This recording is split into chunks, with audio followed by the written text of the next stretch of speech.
guess we're all good to go now. Yep. Alright guys, and welcome. This is We Heart Rather 3 and we have a rejoicing moment. We are right now on January the worst. Unfortunately, I'm going to spoil it for you guys, but this is the final game. The main reason is we had only 2 players joined for this time. Uh, anyway, let's get serious. This is the January Leaderboard's final game, and also the only game between 2 players, which is quite nice. We have Darknage and the Green Alert, and the best of all, these players are only playing as a random faction, so there is no predetermined build. There is no predetermined anti-build or anything. This is all random, so they have to adapt, and adapt they will going to do. On the meantime, let's double check the positioning. Yep, much better here on Green Alert is playing Empire, which is Darknage is playing a little bit more comfortable on the left. Darknage is playing as a Soviet, which Green Alert will probably like it a lot better than playing Empire, but nevertheless, he is now pouring some infantry on the mid-section of the map, and the response of mass bears are coming right up. No, only 3 bears are coming right up. Sickle is actually joining the fray. There's no bullfrog on the side, only flak troopers around. So this Sickle is actually quite exposed already. Burst drone is here, but it's on a very low HP, and now Sickle is trying to dodge. Actually, Conscript reacts very good, coming right up from the Darknage. An immediate counter for at least half of the HP of the Sickle is now saved. And also Sickle is now trying to make as much as value from itself using ability, even on a couple handful of infantry. New Burst Drone coming right up, but I don't think there will be any kind of solace from this one. Second is coming right up as well. And I think this Sickle somehow paid its cost. So I don't think it's a big loss, because normally you can actually dispatch a Sickle with 2 Burst Drone explosions. But now this Sickle actually defended the infantry, prevented the, let's say, infantry gathering around this dojo. After all, Bear is conscript is now steadily leading DPS. The only issue is Green Alert wants to make use of this dojo, so it's actually spending cash and time for repairing. So is it going to be like, for example, maybe okay, no defender core at least. Third refinery is online. No expansion is, I mean, a little bit late expansion coming right up from the Darknage. Good thing is Bullfrog is here, but I don't know if he can do anything else. Okay, Burst Drone is there, and quickly dispatch. A bit of investment coming right up from the Green Alert in terms of, for example, Burst Drones. Like, so far so good. I saw 4 or 5, a whopping 12 or 1500 credits worth of units. And okay, this is Imperial Warrior. Okay, not bad. 2 of them ejecting immediately. Now Bullfrog is trying. Oh, it's actually taking threatening fire damage. And well, this Imperial Warrior can run all around, but this garrison already been dispatched by the flak troopers. Quite nice. A very odd positioning for the Crusher Crane. I wonder if it can affect Akulas if he's going to get anyway. On the meantime, first Tango is now coming right up. It's a very late investment, and this super reactor positioning asking a lot from the Empire to get, for example, Southern Transport Engineer drop, or even worse, maybe Tank Buster drop. But let's see. I think at this point Green Alert can safely go for tier 3, because I don't think any harassment can, let's say, do something against this much of expanded Soviet play. Yeah, sure, you can do something, but first you have to take down, for example, this flak trooper guarding over here, or even so, for example, if you try to harass here, the Soviet will immediately respond very quickly. The units are on the field. MCV is staying idle. Observation post capture coming right up from the Green Alert, which is quite nice. This MCV, okay, not going to crush the walls. Instead, he is using Green Alert's walls for himself, and he's placing his own walls. So what is actually happening here? We see some massive masonry coming right up from... Guys, what are they doing? Also, no Tesla coil is coming right up. You have a Crusher Crane. You can actually get a Tesla coil right up here or something like that, but instead, no, we see more walls. And I think the bricklaying ends here. Also, I wonder when did he do, but Darknage actually gets this observation post right while I'm checking for the wall, so that's actually quite sick. I didn't even notice. But anyway, Aquila is up. The only issue is, as you can see, there's no expansion point over here. So this Aquila is a bit of, let's say, expensive investment for a future expansion. Let's say tier 3 is coming right up from the Darknage, and already we see the Mecha Bay is tier 3. So we will either see a Wave Force cannon or King Oni. I think this will be Wave Force. Yep, it is. And yep, this is going to be a look at this. This is a path just for the observation post. Like, okay, we grant you clearance, so just come up over there, get the post, give us the vision, and that will be, oh, a sudden interception bear has been hurled there and is just running, but not going to, oh, actually stunned, so not that bad. Wave Force now perilously positioning itself against this refinery. Yep, quite unfortunate. Engineering, ooh. The engineer has been avenged by the Wave Force artillery. Now refinery has been sold. I actually support this kind of move. Instead of granting experience points for any kind of artillery unit, so that they can get a massive range when they reach to the star rank. So selling them before is actually much more better. Now Naval Yard is under threat, but only with one single chopper VX. That's not going to be a big deal. On the meantime, Darknage is now paying the cost of not scouting properly. Where is your Air Force? Finally, we see the airfield is on the only... Ooh. We see Yuriko on the field, and I don't think we have anything left on the map that can stop this Yuriko. I mean, we have only terror drones, and bears can be masked. That's something. I think after seeing getting the vision and seeing the, let's say, condition of Darknage, I think Green Alert will feel much more confident and he will attack. Probably not. I think he wants to have at least... Okay, so we have Southern Transport, and this reactor is going to meet with Yuriko very soon enough. The only solid is that we have a terror drone here, so it is now entirely up to the awareness. Ooh, from Delta to Delta airstrike, giving himself some more time. The first MiG is online, but well, little you know that how much you need Tomb Blaze at this point, because this Bullfrog at Southern Transport is going to be the demise if left unchecked. Now it's on the route.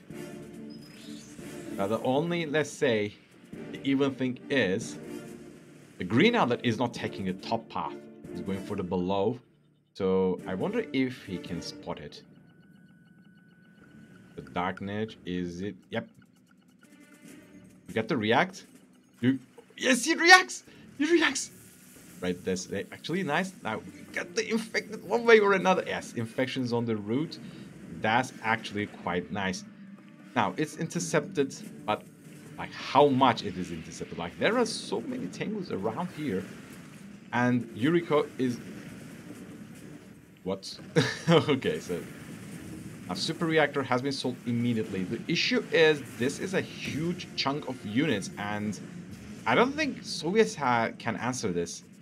I mean, surely you can get some bears, but these array of Tengus are going to do a lot of stuff. And I wonder how this conscript gets a veterancy. Now, Yuriko is roaming around and take as much as damage, deal as much as damage to Darknage. Double airfield, not that bad. He wants to handle the Yuriko, but oh no. Tengu Cloud arrives. Now actually dealing a good amount of damage to these Tengus. He's losing way too much Tengus. Now all of them have landed, which is not that bad. Now they are at the mercy of the Tomb Blaze. Where is the Yuriko? Yuriko is here, but I think this is not going to go well, is it? Yep, Yuriko is now down, and this Tomb Blaze gaining its stripes with the battle-hardened way. Now Tengus try to deal some damage, but instead he's losing all of the Tengus just for one Tomb Blade. All of the Tengus are shut down, and airfields are sold. I mean, that's not the cost for going for true refinery, I guess. Now, VXs try to take a sweet spot and dealing so much damage to... Oh, do not lose that! Oh, come on! That was quite unfortunate. I mean, selling the airfields... I'm unsure. You have a collector over here, so why don't you crush it if you need the cash that badly? And also, I really love this way of building the walls. Like, this guy is giving the true name for city planning. Like, even if you get Yuriko or anything, I will not let you get passed through. And the Yuriko is already online. But unfortunately, we don't have any kind of air unit production, unlike with Battle Lab. So, what kind of problem did you have before you think that Tier 3 is going to fix it, let alone Apocalypse tanks or anything?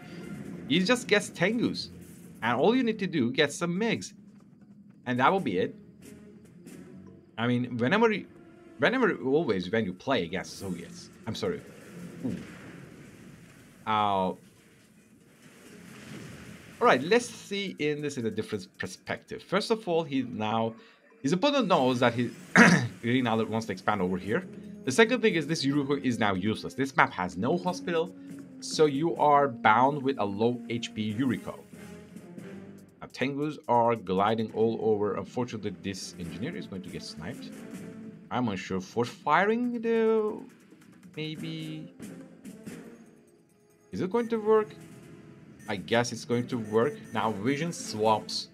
I mean, the vision clearance swaps to the Dark Niche. And now, I mean, he can see that his opponent, Green Alert, is now making just Tengus and mostly Chopper VXs. Also, Advanced Missile Pulse are allowed online, so that's good for the Green Alert. But his opponent, okay, one Terror Drone again. I mean, I think Dark Niche realizes that having a sneaky Terror Drone around the map is actually what brings him a lot. Oh. Okay.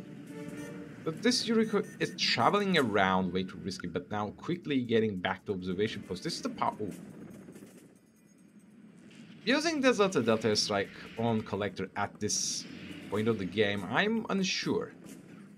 I would probably, like, I don't know. Okay. Well, Green Alert learns very quickly. Now he is taking the top path, but surprise, we have a naval yard and also a terror drone. I wonder how did he see, because he knows it and he immediately dispatched the terror drone. But now Green Alert retreats with his Yuriko, instead sending the Yuriko alone.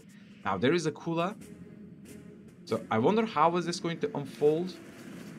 But now Tengus are under attack. This Yuriko is now idle, so with the Kula, if he's going to make it so, I can't really see what has happened, but Yuriko died, and it's not because of the Ultra Torpedo, that's for sure. Now this Terror Drone is going to have a good time with catching the empty Southern Transport.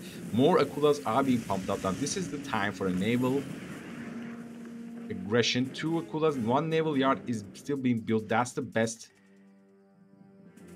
I think you would better off with having that vision instead of destroying it. Anyway, now the naval yard is under attack. Where are the MiGs when you need them most? You can actually sell one of these walls. That will make your life much easier. And yes, this is a much better positioning. Now, are we going to see a Yari to defend this? And I wonder if Dark Niche has... Unfortunately, he didn't invest in any kind of... I mean, this is the moment that you would need definitely an orbital downpour for final blow, dealing it. Yari is going to be annoying, just self-destructs immediately. In the meantime, we still have more Akulas. Unfortunately, it's a... Oh no. Okay, Ultra Torpedoes hit. It's a bronze hit, and this Imperial Dogs, if it's going to for the tier 3, not going to survive for a very long time. So many Tengus are dealing damage to this naval yard. Where are... You have a...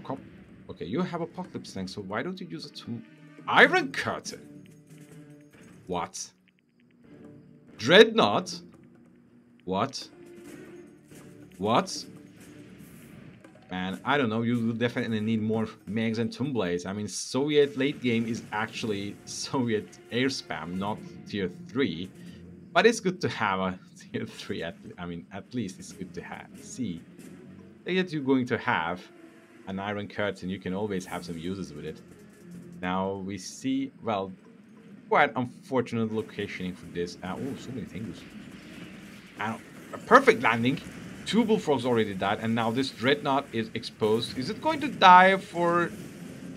Okay, and tier 3 Dojo Cord goes down. Natasha is on the field, and well, that's so many Tengus. So how are you going to fix them? Or ooh, Bullfrog's Dreadnought is now going to feel the dread itself. Response have came and Silent Decimator is now online. Where did you... Yep, there it is. So once again, Southern Transport is en route. And reactors are being built, but I don't think there's so many units out there. Even Dreadnought can't do anything. Going for... So that was it. Fine. Now, this is going to be a stall game, maybe. I mean, these V4s are just beautifully launching projectiles all over around. Sea-Wing and Naginata is around. This is tier 3, so that's actually nice. Where are the Kulas? Also, how is the economy going right up? Green Alert is actually having nice time. Meanwhile, Darkness is not having his best moments. He's still placing this reactor on hold. Let's see, how is that going to work? But now, finally, we see the end of the tier 3. At least Shogun threat has been addressed. But Darkness really wants to have this sweet Shogun. He is immediately deploying Needledog's Core and a Dojo. Immediately. He is still having the nanotech mainframe. It's not sold. So tier 3 Menace is still online. And finally, Dreadnought positions itself well. And now Mecha Bay is under threat. I'm unsure, but really would you target the Mecha Bay? He is not even making tier 3 units for... Sold well, alright. Now Tengus are taking massive damage from the Bullfrogs. Tried to land. Alright, I think the damage has been dealt well. Now VX is approaching well, and a quick infection. Oh, come on! Oh, that's very cruel. Where are the Bullfrogs? You just sent them back. Way back to base, right? Now, 10 seconds left for Iron Curtain, and I don't see any kind of viable target to use them. Maybe this Dreadnought when met with some, let's say, opposition. Ooh. I think... Well, the good news is we have the Iron Curtain. So the moment that you remove... I wonder if Yuriko targets this. Is this going to cancel it out? You have Apocalypse Stance, please use... Oh, okay. So this is Yuriko time, and Yuriko... Ooh. Yep. Unfortunately, there were a fatal mistake coming right up. Magnetic Singularity! Okay, so that's the valuable way to use it. And this conscript is actually getting star rank, immediately destroying the Southern Transport, carrying the Yuriko. So good for the conscript, but I don't think the things are going a bit shambles in case for the Darknage. I mean, he has, not that bad. He has some dreadnoughts, but come on, are you targeting refinery? You get to take down this docks first. I mean, refinery is replaceable always, but what makes you at least stall this game is like tier 3 production buildings. I mean, Empire needs some time and money investment on them. But anyway, I mean, things are looking a bit stable for the Green Alert. Unfortunately, can't really save for the Darkness, and these units from the creation up until this point, they haven't died. I mean, when you do not trust the walls, you can always have some V4s with just multiple warheads bombing down this uphill section. And is it going to happen? Ooh, actually MCB is going to die as well, and Nano Swarm Hive is almost online. Well, is Aiden now? Oh, no, come on. Is this a bait? You really baited? I mean, if so, you lost 2 of your Tomb Blades and you took only 1 Tengu. So. Oh, Nano Swarm Hive has been sold to get a refinery. Maybe that refinery bombardment paid off well. But we still have 1 minute left for the Silent Decimator. I think maybe putting these V4s into work or commission should be much more better. This place is, for example, a good spot for bombarding this refinery. Akula is now spotting what's going on in here and, well, refine... Oh. Green Alert is now taking things into next step. So what is he going to do with the other one? Some odd nanosaur. Okay, this is trolling, I believe. Now, apocalypse tanks are positioned very well in using Okay, catching two Tengus. Wait a second. What happened? What happened to...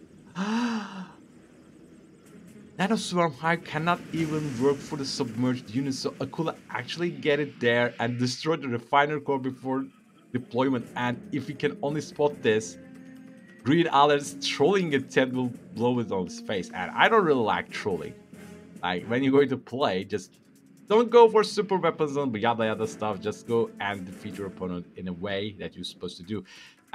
Big value for Natasha incoming. I guess finally we're going to see some Pirate Snipe before anything else. If only Tengu Swarm is going to do. Silent Decimator is now online. It's going to be, I think, probably around here. I'm quite unsure. Okay, the up section. Oh, and also losing the super reactor. Oh, the MCV goes down, and also the other apocalypse tank. Oh, that's insane amount of damage.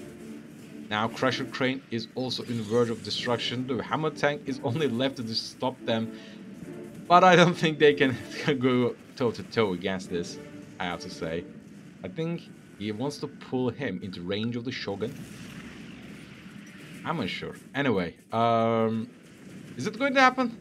Aquila is going to take down this Shogun. Just no. Okay, so sick hightailing, I have to say. No, don't move your bullfrogs like that. So, oh, so much damage. That was insane. Akula just got shredded and torn into half in a matter of seconds. Now this Akula, sneaky Akula, now taking down the refinery. Refinery has been sold. It's in the range of the another Shogun. Also now deployment of the refinery coming right up. Yuriko is on standby, but unfortunately, like our man without MCV, without anything, is now bound for the 3 refineries. He has some reaxes, which is good news. But now this is a dire moment to have a terror drone. And now he is repositioning his army way far from the Shogun. I mean, this Shogun can be taken down very easily. Like, what are they going to do? Finally, the harassment. This flag trooper is still alive, by the way. The first harassment coming right up. Probably around, like, maybe... I wonder, this is like a 30 minutes perhaps. And this Shogun is idle. Off. If only survived a little more, he could take down this refinery. Now, okay, Shoguns are being addressed, so we have only Tengus left, but there are so many Tengus out there, and so less of a bullfrogs. The Hammer tank, I would probably go for the Leech Beam if I had this guy. I think MCV is now soon to be built. Dude, can you click on this and press F? I'm sure he will find a target for himself. Now run the Tomb Lace. Run Tomb Lace. Ooh, some massive army coming here. I mean, cost massive, not number massive. This is going to be... Ooh, that's actually insane. This Hammer tank has actually Shogun Cannon. And now it's going to die. I mean, if he's not going to die, that's going to be insane. But I think he needs to be stationary to fire the Shogun Cannon. Yep, I guess so. Nano Swarm Hive used on the remaining of the Soviet forces. The good news is this Hammer tank is outside. Ooh, Blaze of Diet. And yeah, this is GG.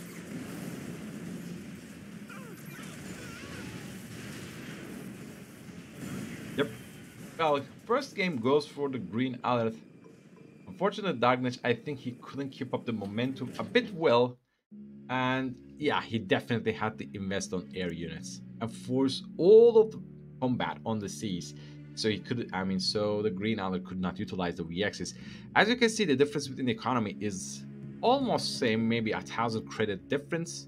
Thanks for the, let's say, incredible sudden investment of the refiners coming from the Green Alert. But anyway, GG for both our players. So first game goes for the green alert. Let's see how is it going to be like on the second. It's going to be exciting because after all these, well, this is the finals. Let's see.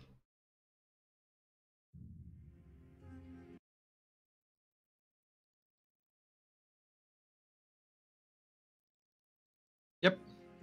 Now, quite lucky of him. Green alert now getting Soviets from the random. On the bottom, we see allies for the Dark Niche. Let's double check it very quickly. Yep, exactly so. From the looks of it, Green Alert will always pick color green no matter what. And we are on Battle Base Beta. So let's see how is this going to work. The only solace, so far so good, is that I have seen another tournament, let's say serious plays, 2 versus team games, and all players are forced to play random, and that's actually good because for the most of the times the game can become like a rock paper scissors type telegraphed games. Like for example, okay, you're going to play Infinity, okay, I pick allies, you pick empire or something like that. That's a bit makes the game telegraphed, or we get to see the same thing disregarding the skill of the players. But now when some new elements are added, I like the variety that brings into the games. For example, in future, hopefully we will see more differences. Like for example, maybe only tier 1 units, or only armor units, or no tier 3, or let's say what else it could be, like maybe no protocol powers or something like that, or only passive protocol powers, or only active protocol powers. It's up to the community and the players as well. But right now we are witnessing how Green Alert is now filling these garrisons with the cheap conscripts. On the meantime, we see lots of peacekeepers, but these peacekeepers should better off stay here instead of wide open from bears. I mean, Green Alert can always sneak some bears over here with just 1 conscript, but no matter, doesn't really matter anymore. Now Riptide is now on, but this is not a rip job. This is a Riptide. We see some good investment of Riptides coming right up. I mean, you don't really need that much. Is it going for the map clearing? Is so. I don't think you can. I mean, if these are Ripjaw, that's good. But if you're going to get some Riptides for nothing, that's not the best investment you can do in this map. For the most of the time, you can do this exactly the same protection by 2 Riptides instead of 4. You can still go for expanding and not going for the bottom expansion. I mean, it's a bit criminally. Okay, this is not a push, or this is not expansion or anything. He wants to push. Now MCV is being deployed and multi-gunner turret is being built, but I still suggest getting this refinery spot, because you will occupy your opponent most of the time over here, and 2 sickles are on. I don't know why they are being built. Now sickles are trying to get a good angle for repositioning instead only Terror Drone gets out. If you can find this prospector, that's going to be huge. On the meantime, first multi-gunner turret is on. This javelin is actually in a terrible spot now. Unfortunately, the peacekeepers are stopped on the track with the bear roars, and the sickle are jumping onto it, but there is no conscript on the land, so there we cannot see. There are multiple cocktailing with that. Okay, now they're ejected, but there are so many Riptides. What are they doing? Okay, so garrison is now low HP, so they are enforced to go out, so that's something else. On the meantime, Riptide is taking a necessary amount of damage. And can you just manually target this javelin? This is actually a bit annoying. Like, it's very close to you. Anyway, now garrisons are cleared out entirely, so that's good. But now Hammer Tank is out, and these Riptides can't do anything right now. Actually 2 of them. Now one Hammer Tank is now going past the ranks. The other one is going to address this threat. MCV is now joining the front line to crush and get some sweet crushing action. The good news for the Green Alert, at least, he has occupied all of these garrison points, so this is going to be more difficult for Dark Niche to cause some massive damage around. On the meantime, Prospector dodges the imminent death. No Vindicator is still being built. Prospector is now dancing with the death, trying to evade this Hammer Tank, but they're going to work. I guess it's going to be a... Man, you get the Vindicator. Why didn't you bomb it down immediately? Now, Darkness is at least securing a foothold over here and start chipping damage to this Oil Drake. This Twin Blade somehow made contact with this multi-gunner turret and received a lot of damage. This Javelin is actually outlived its purpose for way too long. It's amazing, actually. Oh, no. Oh, now it's time to go back. So much value is being lost over here for not manually clicking. You could actually take down this Twin Blade with one Javelin if you could only just micromanage it by yourself. In the meantime, now this Javelin is dangerously exposed and Twin Blade is going to take it down. And now these Peacekeepers are on, unfortunately, mercy of the Twin Blades. Now, all of these Riptides, I don't know what are you going to do. I mean, he's feeling that much secure. I mean, Green Alert is feeling so secure, he's even going for a C expansion point immediately. So, he doesn't care if, for example, Darkness has some Riptides. He believes he can handle them. And yep, handling in process. Where is your Apollo? Alright, it's finally online. But it doesn't really matter, 2 of the Riptides are already being destroyed. So unfortunately, Darkness investing heavily on the Riptides, but the amount of damage he dealt is, I don't think, is equal to the cost of 5 Riptides. 2 Apollos on the field, quite humble and good enough, but we are good to see some Bullfrogs on action. So I think there will be a point this Oil Drake is going to be taken down, or worse, this expansion port is now under threat. Apollo's now meeting with Twin Blade and dealing so much nice damage without even getting touch or contact with these Bullfrogs. So that's actually nice micromanagement coming right up from the Darkness. But now Cryo Shot has been used. Some are you serious? What kind of game we are seeing this? Imagine that you are staying next to a burning stove. I mean, not even touching it, but you see that your hand is burnt. I mean, that's the Red Alert 3 for you. Anyway, now Apollos are unfortunately making so much contact with the 4 Bullfrogs and shredded into pieces. The other one just lives to tell the tale of other Apollos to not get in touch with the range of Bullfrogs. In the meantime, I think Green Alert can even expand it over here. I mean, his map control is now insane. He is, I mean, I want to show you, he is controlling over this point to here. And that's insane. Unfortunately, even though he has 4 refineries, Darkness is now actually a little bit cornered in this map. I mean, surely he has some foothold on the midsection of the map, but I mean, this garrison point actually is very useful, like around the 5 minutes game mark. 5 minutes of the game. No more than that. And also, I mean, criminally low activity for these Vindicators. It's now time for bombing some units, and finally we get to see, and not even micromanaging the bombs to deal further extra damage. These Peacekeepers and infantry is doing nothing. Meanwhile, Green Alert is crushing all of them. Now, this multi-gunner turret is taking down the remnants of the Bullfrog, so Apollos can actually start to feel much more safe by taking down the Twin Blades. And which is going to very happen soon. Bullfrog is positioning itself in front line, and now first Apollo absorbing as much as damage it could. Now, unfortunately, this Twin Blade is going to meet the death. And maybe it's going to be a good thing, because now he realizes that he made Green Alert realize he had these safe deposited 2 sickles on the game. Let's crush them, please. 4 IFBs. For what purpose again? Oh, come on. He has a Vindicators. What are you doing? Some mad damage coming right up. I will probably cancel this, but this is Green Alert and he loves Soviets. He's Green Soviet Alert, so I think I'm not the one to tell what to do. Please put this guy on aggressive stance. Come on. Okay, Mig just gets the vision that is much desired and asked. Now Tesla coils are now dealing so much damage to these buildings and infrastructure already. Ooh, satellite drop also comes right up, and that's actually good. Power plant and the refinery is being sniped, but 2 of the Tesla coils unfortunately gets destroyed. Finally, we see some Vindicators getting useful at least. Prospector is here standing idle. I think it should be in range of MCV. I'm unsure, but I think so. I wonder what purpose this reactor serves.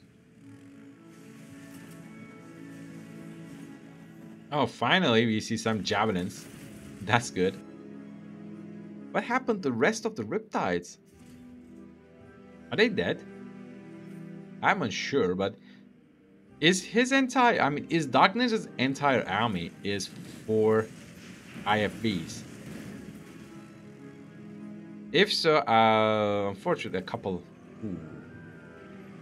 Now IFBs are trying to make a foothold over, and multi-gunners are trying to protect itself, protect the Darkness from the four hammer tanks. Ooh, more is coming right up. Is when this happens, I mean, if you're playing Soviets, just know when this happens, try to get as much as infantry you can.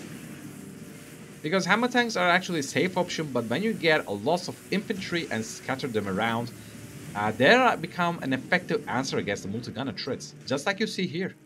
I mean, multi-gunner turrets deal a lot of damage, but they attack a little bit slow compared with, for example, sentry gun or Defender VX.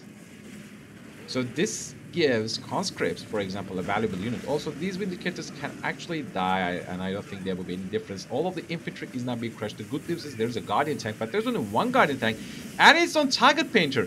What are you doing? This is the only cannon unit you have. So okay, finally he gets switched to the main cannon mode, so that's nice. But now it's under. Oh, it's dead already. Now, multi-gunner turrets are coming right up. Power plant placement is a bit questionable, I must confess. But now this Vindicator dropping the final bombs on this hammer tank doesn't really matter. So much units out there. MCV is more than half HP. Multi-gunner turret is being deployed. 2 terror drones now coming right up like a hungry tarantula just seeing the netted fly. But doesn't really matter. Javelins are actually being verge of the death. Doesn't really matter. They can go for the garrison because after all, there are so many calls. This is engineer repairing. It's just like, nope, I'm going back to my barracks and I don't want to see this happening.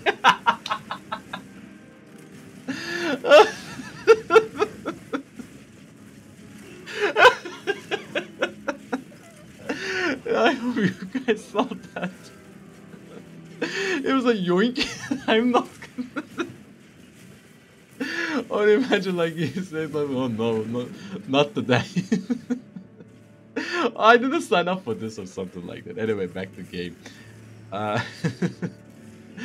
all I can say, I do, for example, for any kind of standard allies gameplay, the amount of Vindicators we see in this game from Darknet is criminally low, and hopefully, I hope that he will, for example, invest or like Vindicator microplay or something like that. And also, oh, this is a flak trooper with star rank is actually dealing damage over here.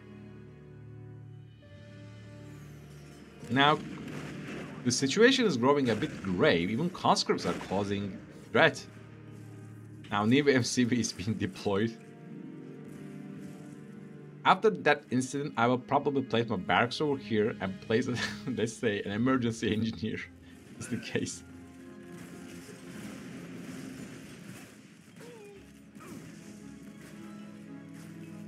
Now, conscripts are now dying to these 3 peacekeepers in a very comfortable fashion. I think Green Alert just... yeah. Is just relaxing at this point. 3 Vindicators, not even a slot for... okay, there's 1 slot for Apollo, but that's going to be late. Airfield goes down. In the meantime, this refiner will also go down. Somehow this Kiro is already half HP. Ooh, Cryogan actually placed nice, but unfortunately catches only 2 Flak Troopers. This guy, Hammer Tank is going to be frosted very soon enough if it's not going to change the tracks. Alright, so the Bullfrog over here that barely made contact with the Cryo shot gets frozen over. Meanwhile, this Hammer Tank driving all around this Winter Tundra simulation, I mean, didn't get freeze or anything. I love this game for some time. Okay, so Kiro threat has been addressed, I suppose. Are there any more else? This is a very... I mean, at this point, I don't think expanding more than that. I mean, 4 refineries is going to be the most you have in this game. Even Flak Troopers are coming.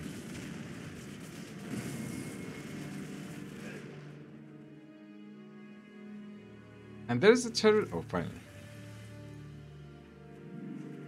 Well, that's actually quite a good response time coming right up from the Dark Ninja. I mean, this Prospector is now saved.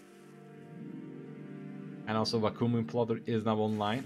Somehow he inflicts himself a low power. And also this Terrador dodging the final shot of the multi-gunner turret IFB. Hammer tanks are now transported next to the refinery. Okay, no, only one of them is going to be in. Oh, that's actually quite insane. All of the bullfrogs. Okay, there's only one bullfrog left. I wonder if... Okay, he's not still investing in Apollo. But is he still on low power? Yep.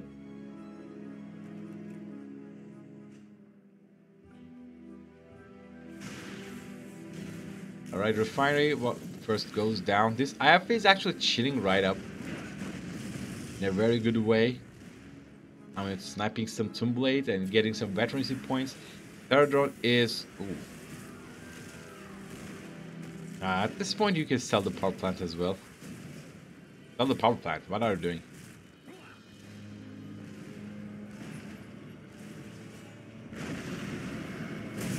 Questionable. Okay, he is busy with this. Kiro is actually hanging around on top of his refinery. Okay, refinery is still alive. Good solace. There's a reactor, so anytime actually Grinald can build a naval yard over here and go for Dreadnought. He's not doing that. Now MCV is just going for expansion. And IVs even know that. I mean, Darkness even see that. But now he is only on 2 refineries. Even if he is going to expand, I mean, Iron Curtain is on. He doesn't have Apollo, so he can't respond to Tomb Blades. Now he wants to take down the MCV, but I don't think it's going to happen anytime soon. Because he's not expanding, he's going for the seas. And he has Iron Curtain.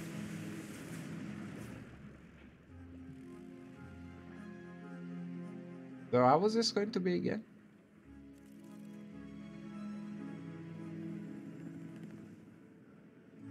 Finally, yeah, for the 2 of the games, we get to see... Ooh. We get to see super weapons employed in both of the games.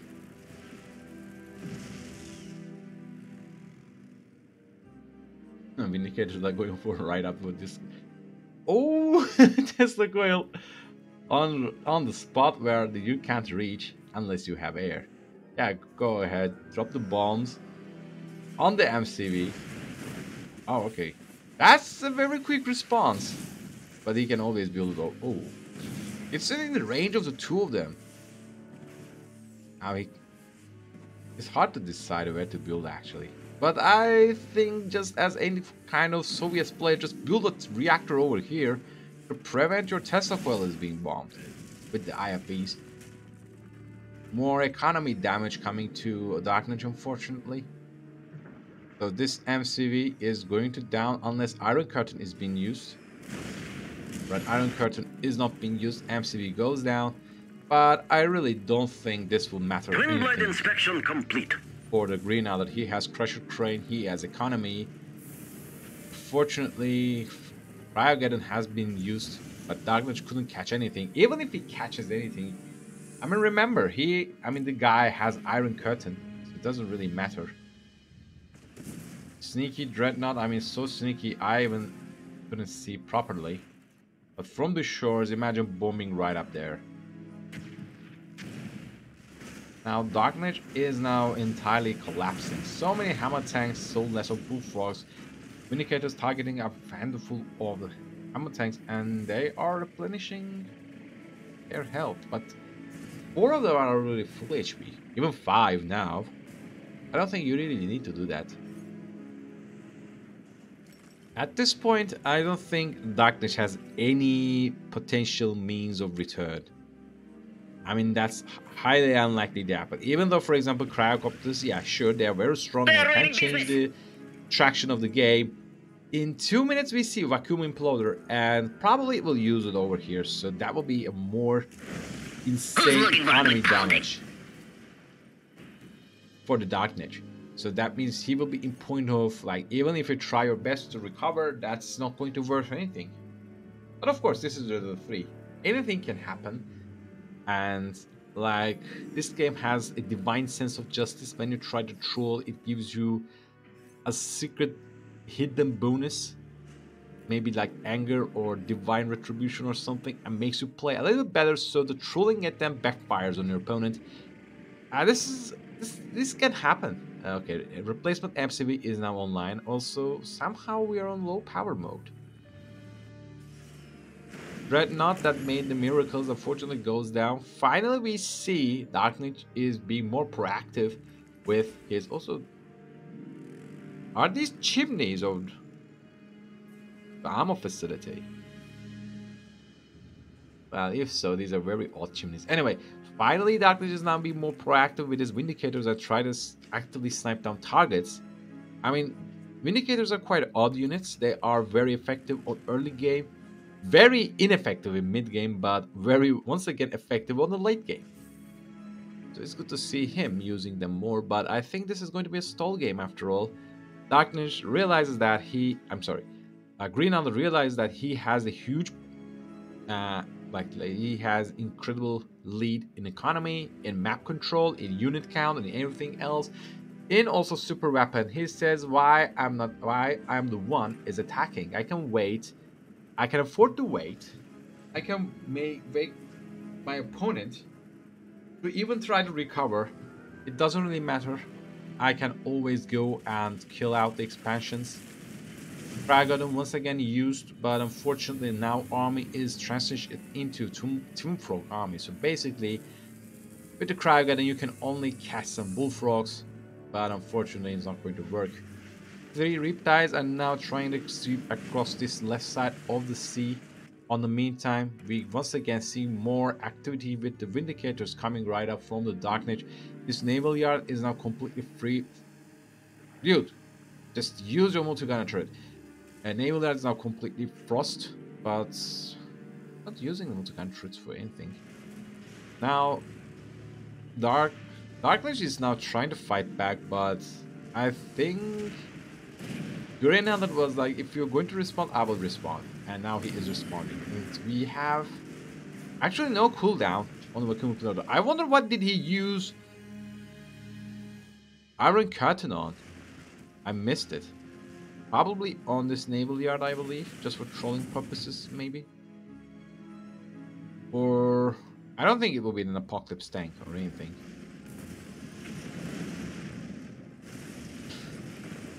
I mean, let him cook. He was playing with the Vindicators for a couple minutes. Now aircraft carrier is online, but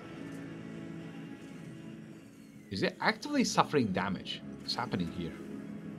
Okay, no, not anymore. And now, hooray! Tier 3.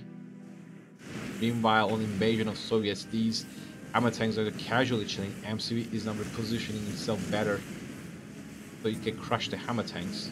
But now he is retreating them back. Heroes are now trying to advance. In the meantime, we have Mini Apocalypse here suffering in a pride and everything else. On the meantime, Kiro is now hightailing them, but the amount of the rockets are too high.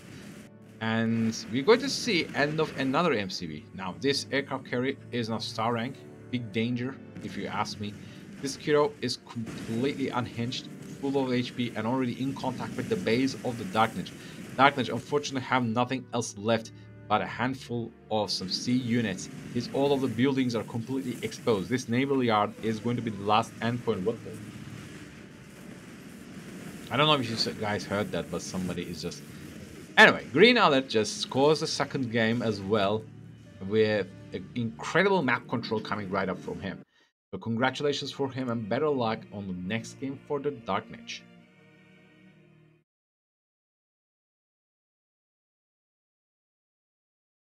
Now let's see what we have for the third game.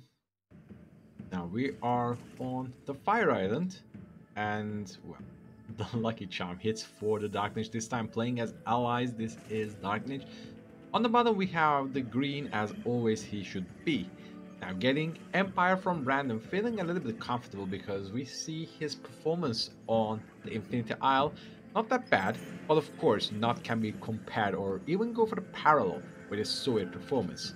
Now, Green Alert has 2 scores advantage, so I think this should get at least Darkness a little bit pumped up for Retribution or like comeback score or anything like that. Airfield is already deployed. On the meantime, we see 2 Dojo cores are now en route for the right oil derrick, nothing coming up for the left oil derrick. So I think he should expect at least a quick airfield. Well, normally he should, but now this is both random, so both of the players don't know what they're facing against, and that's the best thing actually. Now Vindicator is now camping on top of this instant dojo, but I don't think it could snipe immediately. With the quick hands, I think you can quickly get the engineer directly go into oil derrick, and if you press F for the sprint, you can quickly capture before the bomb goes down, and it happens actually. The engineer actually dies but captures the oil derrick. Even though they receives a splash damage, a little bit short, but anyway, it doesn't really matter. Infantry is now being poured up. So the first response you could possibly do is getting some walls for yourself here, because after all, Imperial Warriors are dangerous, but not very dangerous when you, for example, have a base built or let's say encircled with walls, especially your buildings. Or otherwise, you can always go and, for example, bomb the infantry, but not in that fashion. Imperial Warriors die with the 2 indicator bombs, so you don't need to actually unload all of your bombs on a single one. Or otherwise, for example, you will run out of bombs and lose 2 peculiar structures capturable by engineers to your opponent. For example, this oil derrick and observation post is now serving for the green alert. Now, 2 indicators, one of them is severely slowed down thanks to the burst drone here, and now finally that's actually a very nice move coming right up with the burst drone, and follow-up comes up and Tengu actually snipes down the Vindicator. Now Apollo is now hightailing, but it's a little bit too late. Tengu is already going down. I wonder what kind of damage did he receive. Was it splash from the burst drone? I'm a bit unsure, but doesn't really matter now. The Tengu numbers are growing slightly. One is then protected with the Defender React, so that's actually quite nice. They cannot be sniped with the Vindicators. Now, on the meantime, MCV push is this, or is it going to be like for just placing some rules over here? Doesn't really matter, but now challenging the ally space, not something I would definitely do if I play Empire in this level. 2 airfields, so that means heavy air is going to be in this game. On the meantime, Riptide is out, so javelins are coming right up. We're going to see walls are being built, so economy deny is working on the progress. So is this going to be engineer or javelin? I would like to see by myself. You know, cash trouble you're going to have. Okay, this is engineer, and barracks has been sold. Well, against Empire, you can always work with some rip jobs. It's super effective. And now Tengu numbers are actually getting really high. But I guess for Apollo, it's not something that you would like to contest. Even if you have capacity, you don't really want to go toe-to-toe against this much of Apollo, at least. On the meantime, this Riptide with just 1 Peacekeeper left is now actually scattering around. Try to duel this MCV, but that will take a lot of time. On the meantime, Apollos are now scouring around the skies, try to find a good opening against the stack of the Tengu clouds. As you see, he is actually just pressing around and trying to provoke and taunt Green Alert to get into an aerial engagement. But I have to say, I think any kind of like, at this point, this kind of an aerial engagement will only serve for the allies, because they can replenish their air superiority at this stage of the game much more easier. And knowing this, Green Alert now landed and taken down 1 prospector coming right up with the refinery. But now bombing is coming right up, but it only works faster to destroy your own refinery. Splash damage with Vindicator bombs and suicide explosives were fully underway, and refinery is down. In terms of economy, now we see 2 refineries and the other one is completely blocked by the Green Alert. And at this point, even though you may have some air superiority, ooh, sudden surprise coming right up, but beautiful micro coming up. I think there will be no loss of any kind of air units. Yep, all of them landed safely. But now you will definitely need an air multi-gunner turret sooner or later. One multi-gunner turret over here could actually work wonders for the Dark Niche. Now, I think Green Outlet is now trying to do the math to do how to utilize the Tengus, and the equation must be go for 0. It's just totally going retreat. I think he will come back with higher numbers. Riptide is now caught completely red-handed and now is under the mercy of the Tengus. It's going to be a moment until the Riptide reaches the shore. Even so, this amount of Tengu is unmatched and it gets destroyed. On the meantime, at this point, it's quite simple. Multi-gunner turret is being built, but I think it's a waste. I would definitely consider positioning over here a more defensive option for in case if loads of Tengus start to glide around my airfield. Now, 5. Yep, this 5 Apollo, not that bad, but now all of these Tengus are now with the point defense throws, and now they are ready to go toe-to-toe against Apollos. Even though allies can replenish, the issue is when engaged, I don't think they can take down this much of Apollo. And now that's going to happen, what we're going to see here. All of these Tengus are now safely staying on top of the airfield. So no multi-gunner threat. There is nothing absolutely left to deter Green Outlet to take down these very precious Apollos one by one. Okay, multi-gunner threat is finally online. Javelins are now recruited one by one. And now the Tengus on the land are taking some damage. One Tengu goes down with the help of the Javelins out there, but now Javelins are a little bit idle. Now all of the Tengus are landed. There is only one Vindicator left, and this multi-gunner trick is now half HP, and it's not going to work. I mean, double airfield is a bit risky move, and even leaving your airfields completely open, I'm unsure. I don't think that will work anytime soon enough, but now airfield is being sold. Now Javelins have some, let's say, vantage point for dealing some rocket damage. On the meantime, MCV is just casually deploying power plants. Once again, I mean, Dark Mage is now completely zoned. Fortunately, the pressure from the Empire is going a bit high, but now numbers are a bit reduced. I mean, the Tengu numbers are growing a little bit thin. Now this Apollo just exacting the, let's say, vengeance of the destruction of the base over one single Tengu. And now forcing the Tengus going for the land, because after all, 4 Apollos are more than the 2. All of these Tengus have lost their point defense drones, either expired or took so many damage. In the meantime, Peacekeeper of the Scouting just gets its fair share by the Tengus. Now suddenly the balance changed.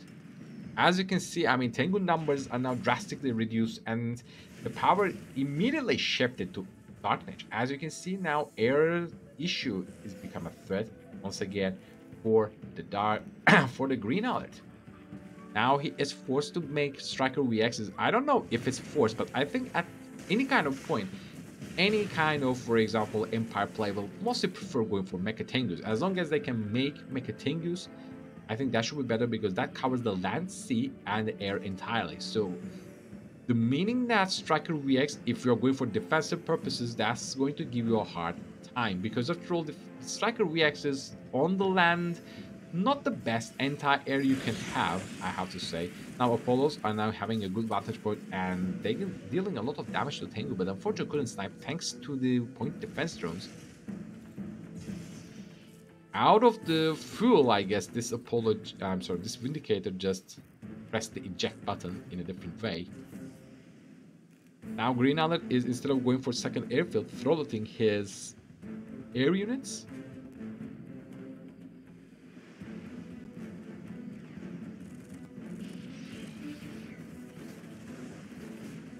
Now Striker VX numbers are a bit healthy, Tengu numbers are a little bit getting healthy as well.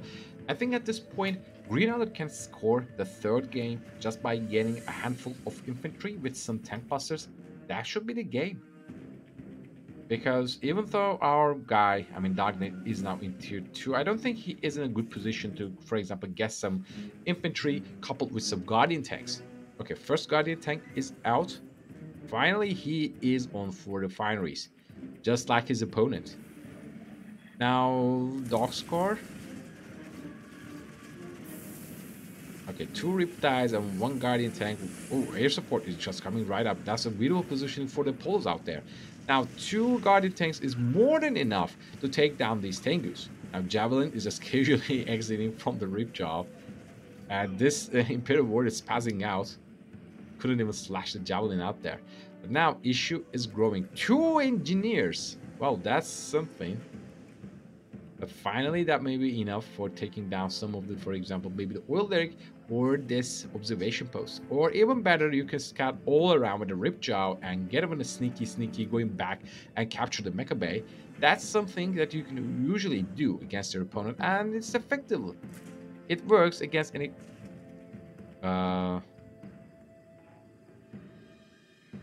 Darkness. You actually placed the one that you want to capture within the Riptide and left the other one. Okay, finally he is getting the observation post. In time, we get to see the value of observation post by the players, because oftentimes you see nobody captures it, but now we get to see lots of players are actually giving priority indeed. And this Vindicator just go for a bombing run, but instead it's going to be a suicide run. On the meantime, this Multi-Gunner is having very hard time with handling these chopper reactions. But now finally, IFV is now online, and Tengus are now forced to go land to take down the two Riptides that were capturing the buildings around. Now this IFV, as long as stays alive, these Guardian tanks can safely take down all of these Tengus immediately in the vicinity. And we see some Riptides handling down some of the Tank Busters and Imperial Warriors and getting succeed to take one of them, but other one just retreats safely.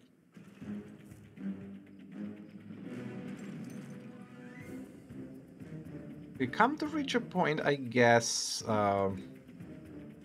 Green Alert is feeling very safe with the numbers of the Tengus he have. But remember, you're playing against allies, so I mean, any number of Tengu can never be good enough. On the meantime, if only he targeted some of these reactors with these IFPs, that would be much better than instead of targeting the Tengus. I'm unsure. Now, Oil Derrick is completely exposed. This reactor is completely exposed, and a very dangerous landing coming up. I mean, these IFPs are quite fast, and only one of them dies with this landing. On the meantime, this Guardian tank is now on the field and start to deal some damage, but instead targets the Tank Buster. Okay. On the meantime, so many Yari mini subs now on the seas, and now this sea expansion goes to down. But instead, Darkness says, no, I'm going to take it. I mean, I want to save it as much as I could. But now, where are the Riptides? Use a freeze. Use a shrink ray on maybe one of the Yaris. That would be much more better. But instead of working on to saving the remnants of the base on the sea, he is actually joining on the front line with all of the Cryocopters and the air units. Tengus are now coming. IFVs are taking free shots. These tank busters are now happy with the target. I mean, they're very trigger friendly with all of the Guardian tanks, but now one Guardian tank crushing almost all of them. Tengus now immediately landed down, but these IFVs should better go retreat, but unfortunately they couldn't. And now Oil Derrick has been captured by by the Dark Niche, but now gets destroyed. All of the bombs are either being wasted or in a quick maneuver dropped on one single Tank Buster, and Tank Buster just thrown in shreds. On the meantime, we see more Yaris, but I think they're running a bit obsolete if you ask me, because after all, you'll definitely need more of them if you want to do something significant damage. Two Riptides going to, I guess, to do some harassment run this collector. I don't know what's happening over here, but that's a severe bug. Insult to injury. Now Cryo Blast, I guess, is being used. Is it going to freeze it? It's going to freeze it. That's insane. I thought Cryoganon, you need to Cryoganon. On the meantime, this also collector gets sniped. So this actually puts Green Alert in a very serious setback. Two collectors dying in the same moment. I mean, one of them is Refinery. On the meantime, the response is taking the CE collector once again. Now, Vindicators are coming right up, but Fortified Fleet upgrade is now online. So now these Yari mini subs are actually as fast as any kind of Vindicator. On the meantime, the numbers are growing a little bit thin in terms of units in general for the Green Alert. I mean, before he was quite, let's say, comfortable. Now Tengus are circling all of these polos and now taking, I guess, taking one of them only. So all of that effort actually paid for nothing. Multi-gunner trick immediately used. What do we do? Okay, so this refinery is being not sold. And also we have Yari mini sub over here. So once again, the prospector could be under the risk. Refinery is now going to be deployed for the third. I'm sorry. So that should be the fourth refiner spot. Yep, fourth refiner spot. And this collector is going to be commissioned for this refinery. A bit gracing moment for the green alert. At least he doesn't really need to build a new one, but I hopefully it's not going to spaz out and go for all around here. And also it's not deployed. That's trouble. And okay, MCV is not being sold. Okay, yes, collector is now spazzing. He's spazzing out, and green alert is trying his best. So many Apollos out there. What's happening? We're under fire! Now peacekeepers are taking a necessary amount of damage. On the meantime, Apollos are now taking a necessary amount of damage, but now Vindicators just making contact with the VXs, and the Cryocopter is just down. Yep, goes down. 2 javelins. There's only there. But now, I mean, Apollo mount is quite safe, I have to say. And that's actually very nice, utilizing the full splash damage of the Yari to deal the maximum amount of damage. I wonder what we're going to see by the green alert. Is it going to be... Yep. So the next will be either Emperor's Rage or Suicide Squadron. Or is it going to be Taskmaster Surprise? We will get to see... Yep, destroying the observation post. I would always... If I could afford, I would always go for capturing it. I mean, the side advantage is what you make... I mean, is what makes you victorious for most of the games. Now, green alert stabilized his economy, and now maybe it's a good moment to, let's say, start to rise up the numbers of the units. Now, this is nice. 4 striker VXs, but now Tengu numbers are still a bit, let's say, not, it puts you in a moment for comfort. Unfortunately, not comfortable enough. But here's the other thing. Against 6 Apollos, I don't think having Tengus could work any longer. The only issue is here, the moment that you want to have Tengus is because the Cryocopters. I mean, Cryocopters... The ore belongs to us. That's actually very nice. 2 of the Vindicators just get snapped immediately. Even though the damage to all collector has been given, I mean, 2 Vindicators is something that you will want to regret taking it down. On the meantime, Yari is once again... I mean, this is actually very nice. Constantly harassing the sea to forcing his opponent to build it around. So, that's good, actually. And thanks to Fortified Fleet, all of the... Unfortunately, now, he's suicided with the Yari. And the other one also received the damage from the area as well. So, that happens time to time. The only solace for now is the Dark Lich has almost nothing on the land. Now, this... I think the... Oh, okay. I take it back. Mirage Tank is now making the debut. And these IFVs have some javelins in them. I don't know why, but they do have. Now, finally, we see some comfortable amount of units. Now, IFV gets into contact and gets destroyed immediately. Apollo's taking significant amount of damage. One of the Apollo goes down. The second Apollo goes down. All of the Tengus now landed.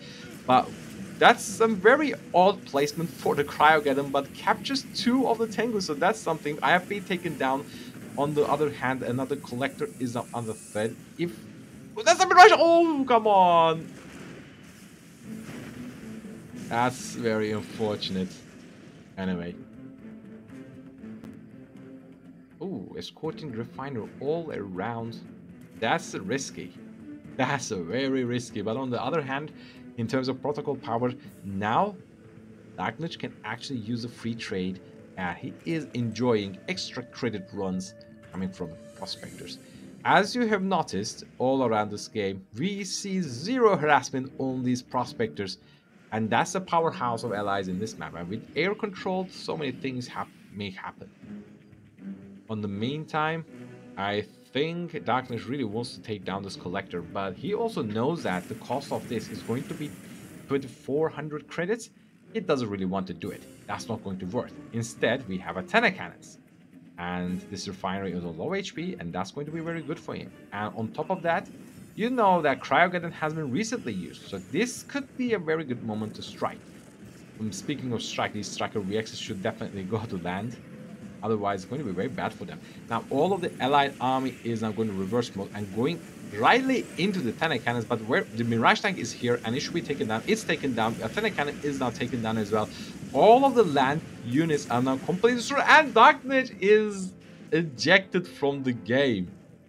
From having a stronghold on the map and a stranglehold on the technology, Green Alert grasps the victory just with a one single coordinated proper attack. And that's actually insane. And that's why I like Green Alert, guys. I don't know if you guys, but I really like this game and how it just bumbles everything when you orchestrate or organize or something, like when you think like, oh, okay, I screwed up, I know I'm going to lose. Instead, you just focus a little bit, stop thinking it, and you actually win the game. But let's see, how is this going to be the fourth game? Because I think this is going to be the best of 7, and if the things go south for the Darknet, I think this is going to be the end. So let's see. We are on the Cabana Republic, and on the right we have green, mean, unseen Soviet beast coming. Soviets from random. This is Green Alert. How unfortunate this could be. And we have now seen Empire for the Darknet, which I think a little bit better for him because that is his main faction as far as I know. If so, this is going to be a good match between them, so there can be no excuses like, oh no, that's not my favorite faction or main faction or anything like that, but we will see. Now, 2 Dojo cores coming right up for the respective Odrek of himself. In the meantime, we only see 1 bear coming out, and some infantry engineering coming right up for his own Odrek coming from the dark Green Alert. Oftentimes, I mean, we get to see lots of infantry garrisoning action over here, maybe a little bit different, like maybe the battle-based beta, but we will see. For most of the time, we get to see Soviets going for quick air and crawling base to here for the 3rd quick refinery. Maybe not quick, but at least not being deprived by building. And then get, for example, airfield, and then you start to make a serious amount of harassment to this collector, into the point of like making your opponent insane and spending all of the cash for the collector. The best thing is about the Soviets is like, for example, either to this spot or to this spot, you can actually build, for example, with an engineer, a battle bunker, and then place some flak troopers over here, and you can actually deal some damage over here. So that's a value being lost by, for example, the Green Alert. He is now going for Crusher Crane. So with FC, we're going to see the 3rd expansion over here. It's going to be very insane if it's going to be over here as well. I mean, this is a top spot for this game for the late game victory. First Tengu coming right up to base, but now this one is already being protected by the Crusher Crane, so it will take more than 1 single Tengu to do something. On the meantime, this, I mean, collector is maybe exposed. I don't see any kind of terror drone or a flak trooper over here, but doesn't really matter. I mean, you can always move a little bit around here by selling this wall and get some full repairs, forcing a waste of time, effort, and energy.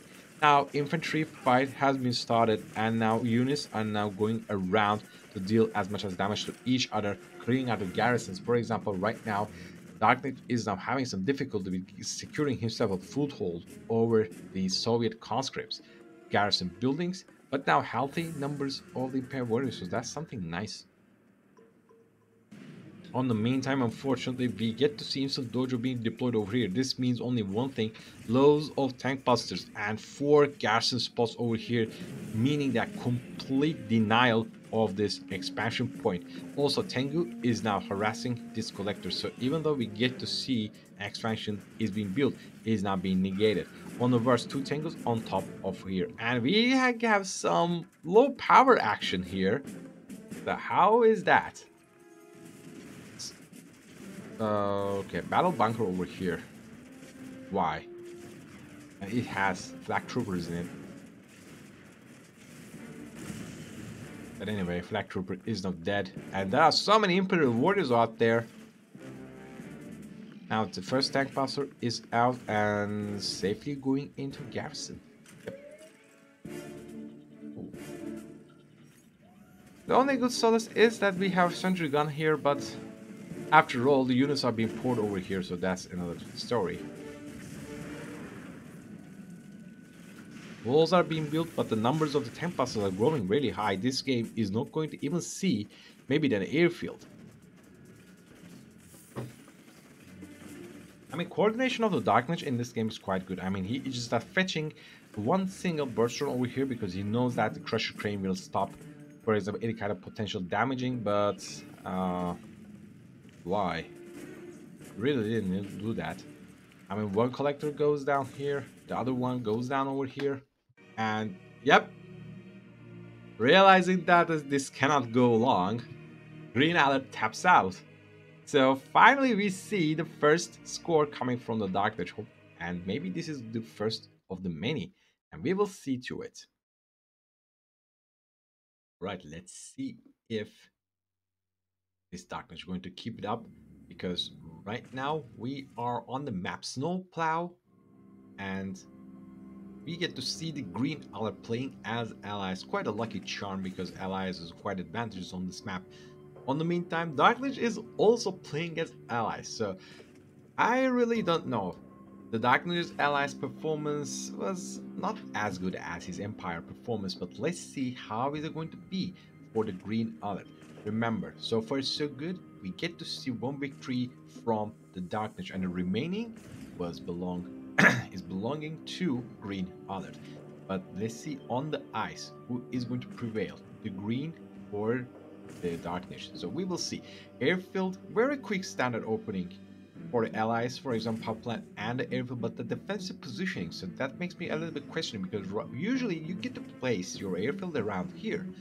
On the meantime, we see more, let's say, standard and stable opening coming right up from the Dark Lich, and I like this barracks opening a lot because after all they are now getting the garrison and none of these javelins are being harmed during this early section of the game, completely nullifying the Vindicator to do some extra damage on the units. So these Vindicators are only bound to get rid of the scouts of the Dark Lich. On the meantime, more infantry action we get to see around the map.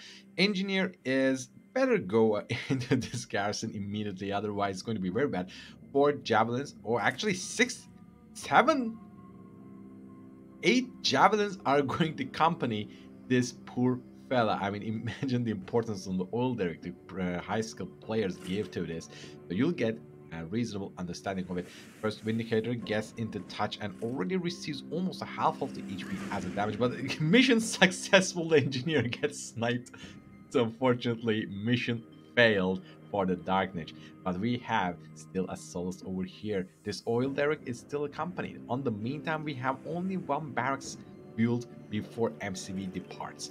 And let's see, the second production building coming right up from the Dark Lich is actually another barracks.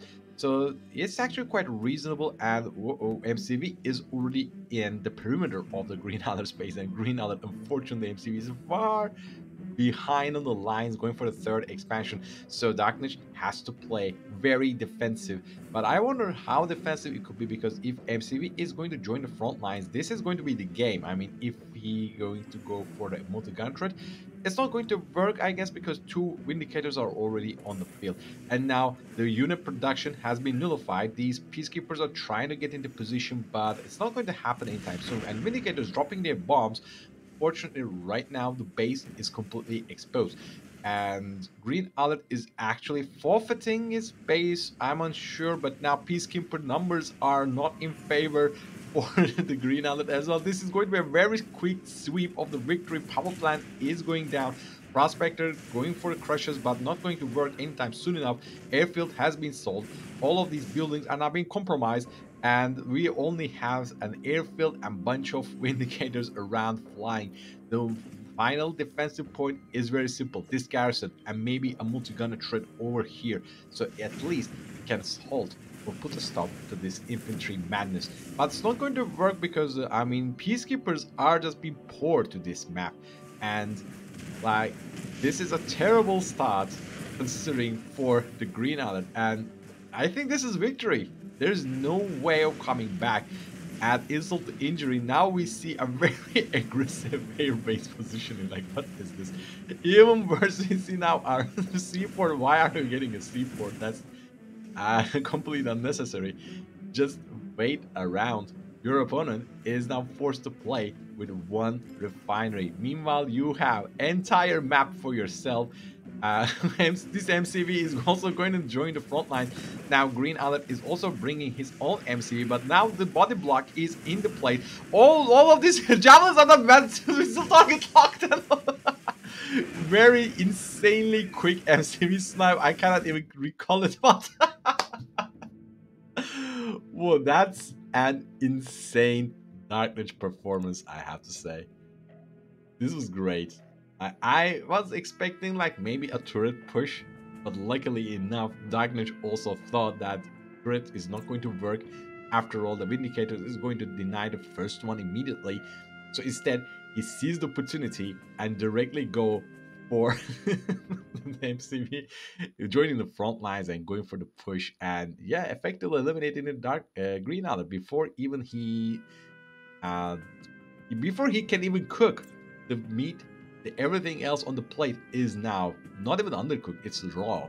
So congrats for the Darkness for his victory again. This is now his second win. So if he is going to keep up the momentum.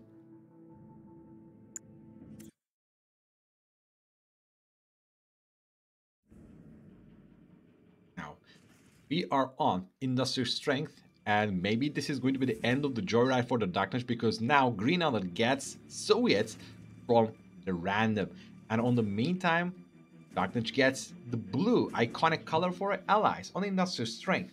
Both sides are having some sort of advantage. Come to think of it, on allies' perspective, I think this map suits them a little well. After all of these hills work as a defensive anti-view for Vindicator bombings, and also this path is definitely, for example, a rip job or javelin positioning for sniping the refinery over here. But, well, this is Green Alert, and Green Alert gets his fair share for not paying attention to his engineer. But his main faction is Soviets, so I think he is also having his own fair share of the advantage. On the meantime, both of the sides play very respective build orders, like not going to see any kind of quick airfield or anything like that. Instead, we see a barracks coming right up. Not even double barracks, by the way, from the Green Alert, but only single barracks. Also, I think this reactor was built to prevent the attack, though I'm unsure, but it lets the construction on, so I think this was done on purpose. I mean, on the very rare occasions, Soviets usually crawl build over here, but that's very unnecessary. I mean, like packing up here, because this path is quite safe enough and not short enough. So MCV can usually pack up and go for here, but now on the right side, there's a very strong foothold for the Darkness. So many peacekeepers. Probably this building has one or two, but that's enough for deter any kind of conscript attacks. So many bears are going for this stack dog, but at least knowing it is something else. The roars are also coming right up, and well, vision is being lost. Second engineer is now going in, but airfield is already online, but Vindicator is not. So I don't think it will be, let's say, not even a Vindicator. This is a cryocopter, and well, here's the issue.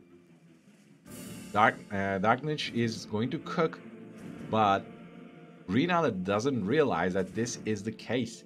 He doesn't know this is going to be cryo rush. But now he knows. I mean, not a cryo rush, but it's a cryo push perhaps.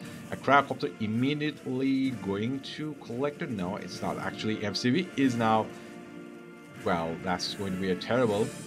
Going for the C's, that's another option. Okay, quickly deterred at the path, but definitely need a wolves over here, or it's going to be massacre over here. Now bears are being popped, but these are so many of the peacekeepers. On the meantime, we see bears are trying to block the refinery path, but I think bears would be much more useful. I would even eject all of my conscripts over here. Now MCV joining the front lines, already and taking so much damage, but now bears are two very successful rolls coming right up. All of these peacekeepers are now taking significant amount of damage. And where is a cash bounty when you need most? Like, there is a massacre over here. I mean, like something like maybe Haramba had it back in the 2019 or 16, I can't remember. But anyway, MCV already half HP down, no conscript on the side, so these peacekeepers cannot be mauled to death. On the meantime, what we see here, no longer harassment or anything blocking over their economy over here.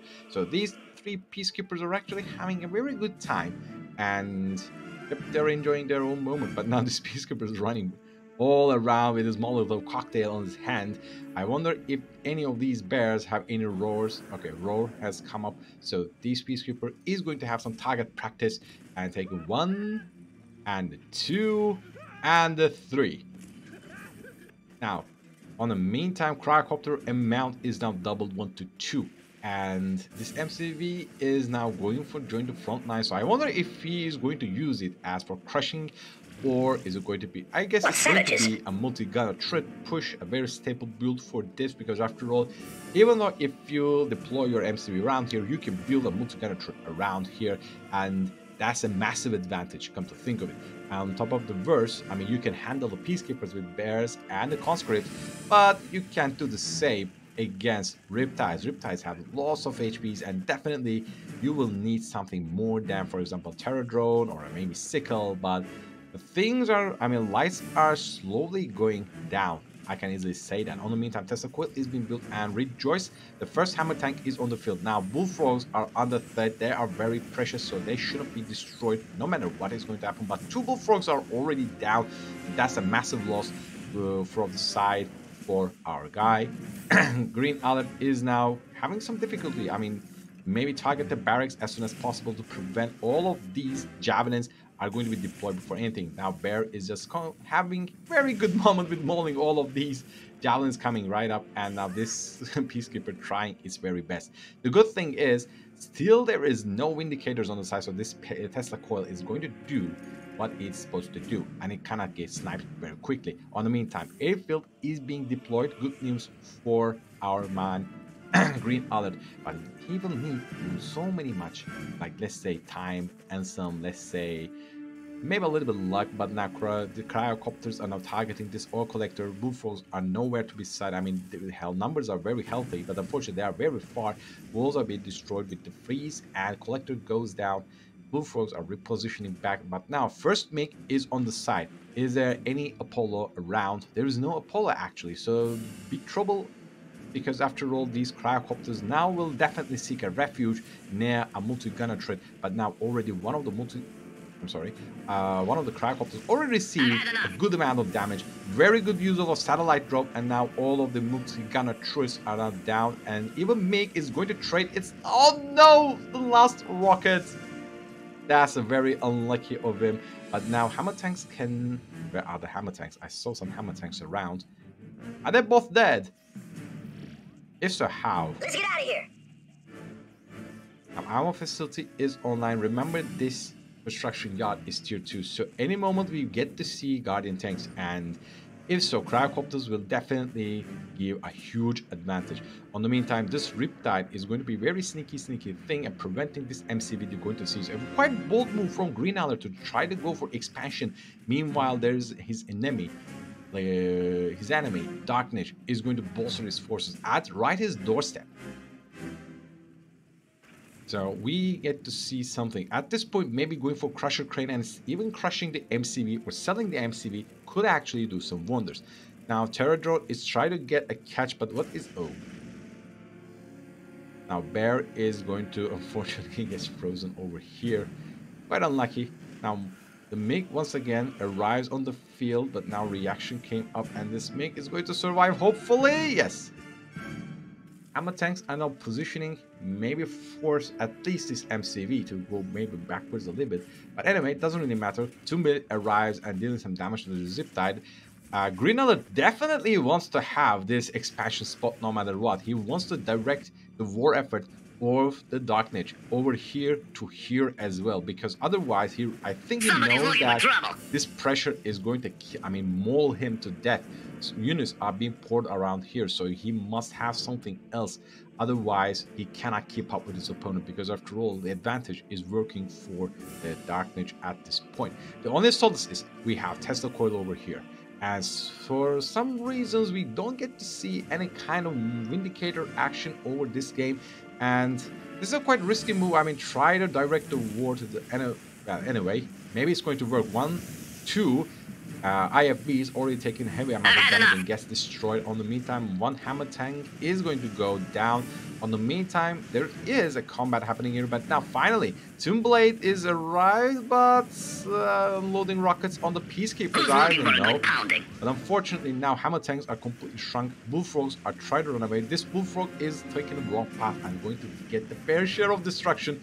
So this Toonblade could actually do wonders instead of attacking the Peacekeepers. Maybe it could take down at least a Riptide or maybe deal some damage to Guardian Tank, which could be a lot of better. On the meantime, speaking of things getting better, economy of the Green Alert maybe in time going to get better because he is steadily expanding the seas.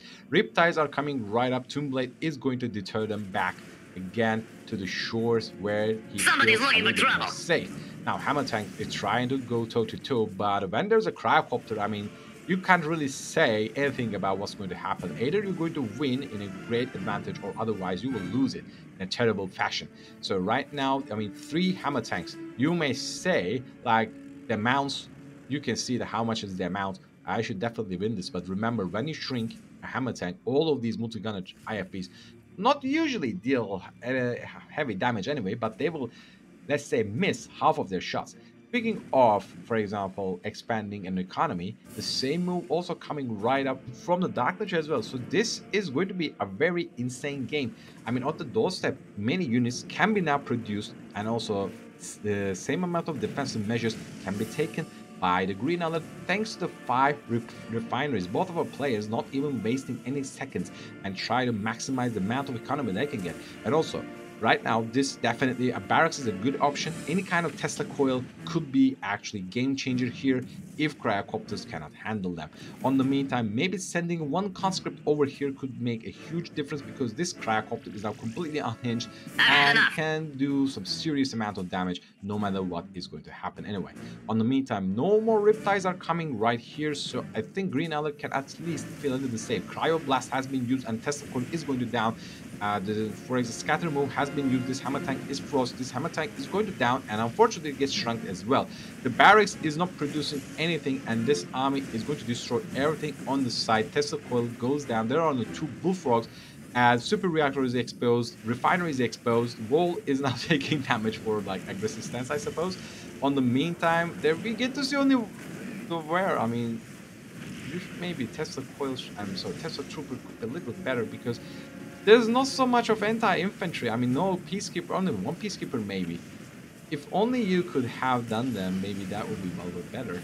But, I mean, both of our players are actually spending lots of their money. On the meantime, Toonblades are trying to do the best as they could. But the issue is, I mean, this is not, like, intimidating enough for the Darkness to decimate the main base of the Green Alert. So, right now, there's only 4 Toonblades. They're actually not that bad, but I mean, in any time, our guy Darkness can get amounts of the Apollos anytime he wants to have. Now, on the meantime, speaking of it, one Apollo is going to take the L. Yep, it did. Now, IFBs are, oh, that's a loss of Apollo. I don't know, Bullfrog cannot make it third. But now, secondary Bullfrog has arrived and deals a loss of damage. Also, nobody captures the garage. I think Darkness should maybe, I mean, his unit amount is good enough, so he wouldn't need it, and yep, he didn't need it anyway. So GG for the Darkness for this game as well. Actually, quite sick comeback is coming right up from him. I mean, he started in a very disadvantageous way, but now he is actually winning 3 games in consecutive fashion, just like his opponent Green Alert. But now it's 3-3, so this means only one thing: the final game of the January Leather Wars with the finals itself. So let's see how is this going to unfold. I really want to see how is this going to be, because now both of our players are now in a, let's say, in a maximum efficiency.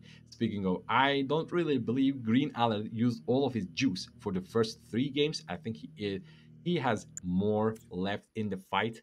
On the meantime, I think Darkness is warmed up completely and now ready to go.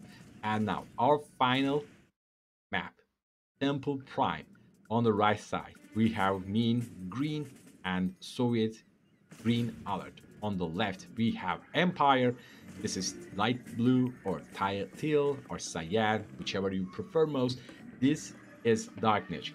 This is really good, even though from random, let's see if it's random, right? Yep. From the random, both of our players, I believe they get their own main factions, the faction that they play most comfortable. Like, I know Dark Niche playing Empire mainly. If I'm wrong, feel free to correct me on the comments, but I am 100% sure Green Alert mainly plays Soviets. And the only difference is both of them at the start don't know what is the opponent's faction.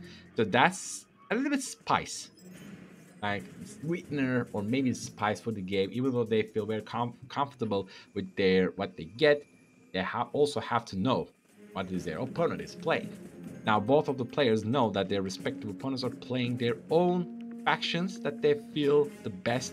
On the meantime, as you can see, for example, this flag trooper could have arrived a little bit earlier, but now realizing that he is playing, his opponent is playing Empire, these flag troopers are now coming a little bit delayed, and now the Dojo Core has been dealt with. There's only one Imperial Warrior left, and I think I will definitely not leave these expensive flag troopers alone, accompanied with one single conscript.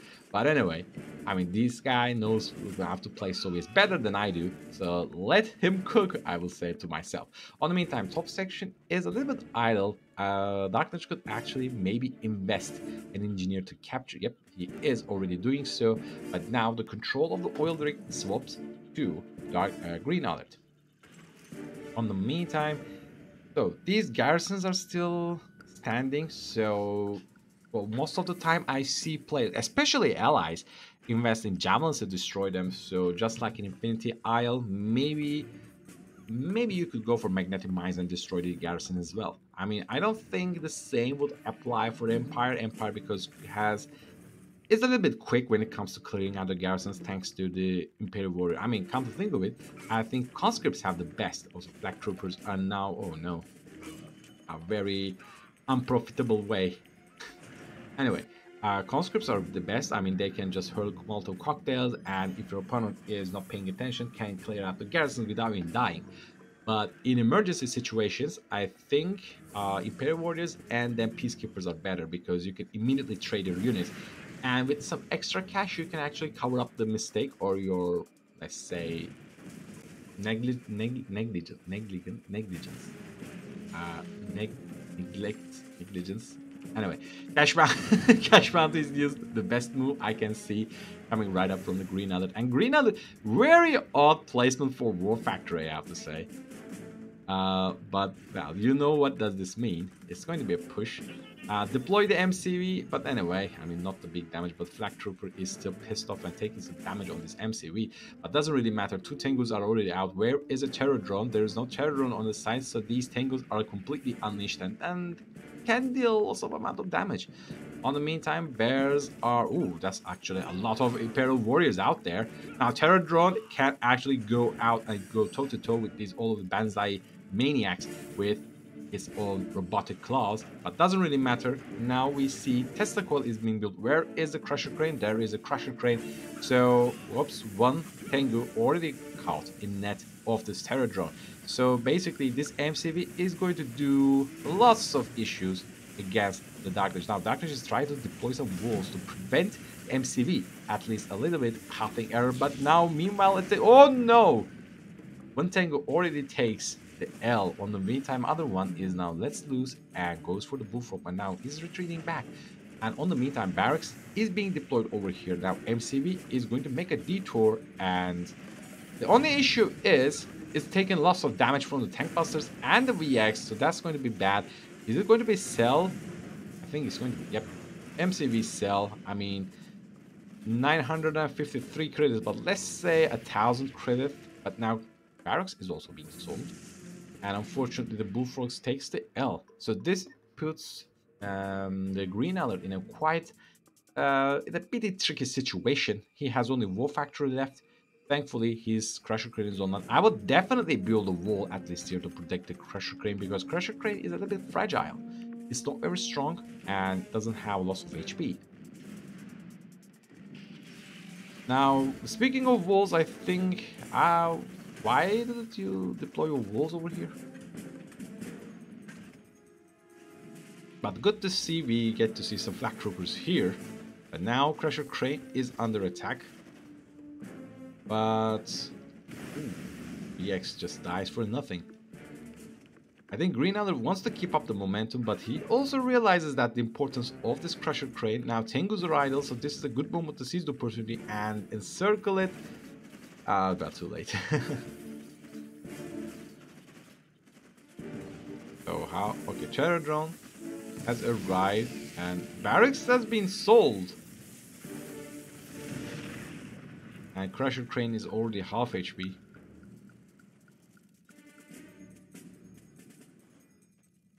Now, third refinery is coming right up for the Darkness. So Darkness is actually in an odd place. I just play defensive and eventually you will get the win. That's very simple. Another Tengu just arrives. Can you please deploy your walls for real? The moment... Oh. Now, all of the army has to once again go back. Where is your terror drone?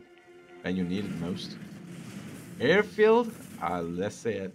This is a bit wishful thinking if you ask me. Like, you will need 30 seconds. But here's the thing. If he can get access to Tomb Blade, I don't want to say this, but things are going to be very dark for the Darkness. He has a very anti-land land army. There is no sign for any kind of anti-air. Zero investment. So that means in the moment that he gets the opportunity with the Tomb Blades, this is going to be the game. And there is absolutely no way. Just please put the walls, man. Come on. That can't be it. Is he having that much of severe cash restriction? Oh. Bullfrog transport open for business. Good thing is his army is already here, but I think in time he's going to lose it. I wonder how many Tengus that he can bring here. Now Bullfrog is taking some damage. Handle it. Oh. Right even before coming up. Now Imperial Dogs, why? Again, you really don't need that.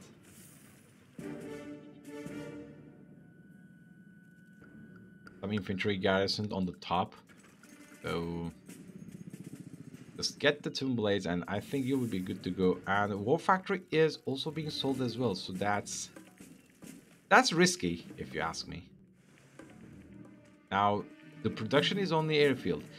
Not that bad, but remember that you will need Bullfrogs eventually.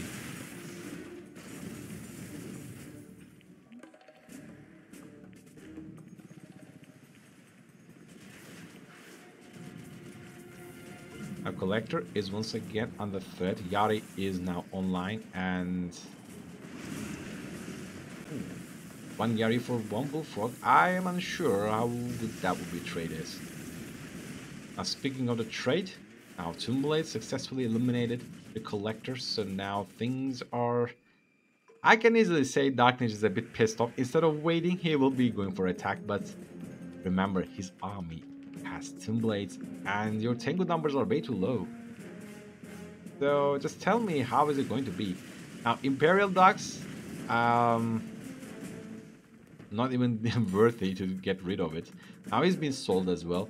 Now Tomb Blades are being drawn back to base. The only issue is if he's not still making the walls. And I mean, come on. Please get some walls here.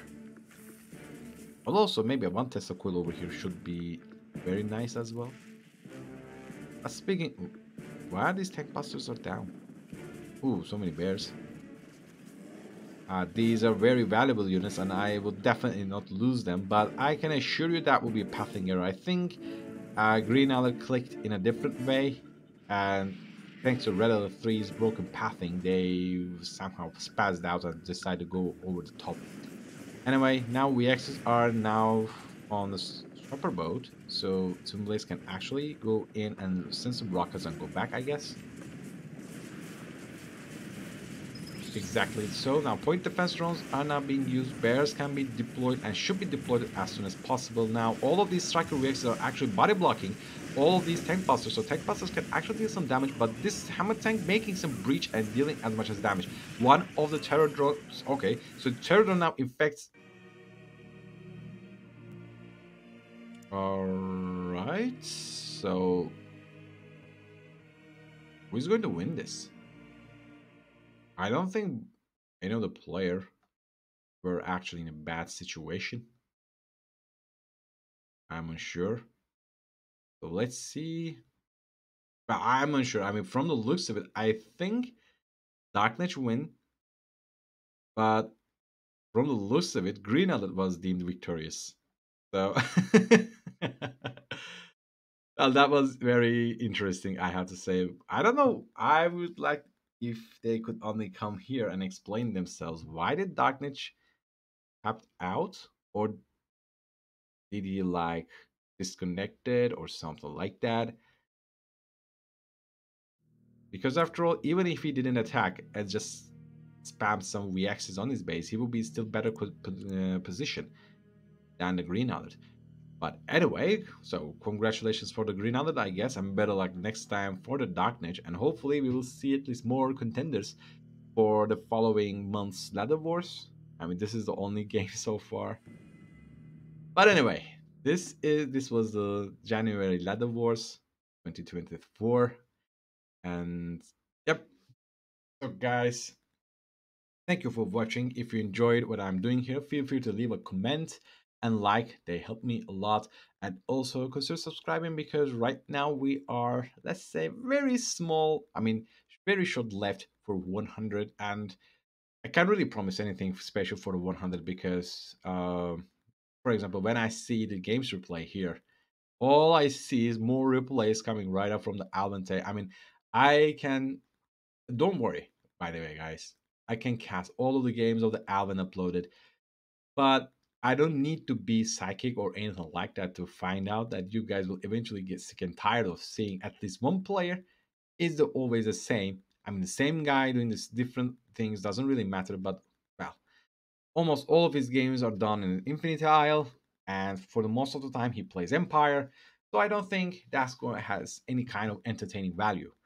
But if he is going to do some difference in terms of like faction or map, maybe I can give a go for it. And also, well, the good thing is there's also 2 versus 2 tournament over there, so I will be casting that one. But I think that will be ready for in week, so stay tuned for the next week. But anyway, guys, I hope you guys enjoyed as well. I mean, I enjoyed the games, especially the second one, the engineer one. So hopefully, I will be able to cast more games for you. Until then, well, enjoy your weekend. What else I can say?